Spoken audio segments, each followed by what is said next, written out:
इतने विकास के काम भारतीय जनता पार्टी ने किए, कभी कांग्रेस ने किए थे क्या?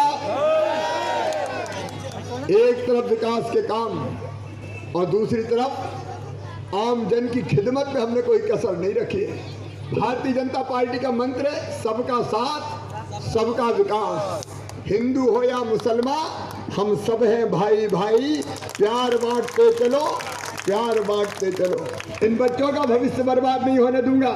हिंदू मुसलमान कोई भी हो, सामान्य पिछड़ा वर्ग, SC ST, हर बेटे की फीस उच्च शिक्षा की मम्मी पापा अम्मा अब्बू नहीं भरवाएंगे, मामा शिवराज सिंह चौहान भरवाएगा, चाहे मेडिकल और इंजीनियरिंग कॉलेज की भी क्यों ना हो। मोदी का स्वागत है इस शक्तियां सहने के लिए।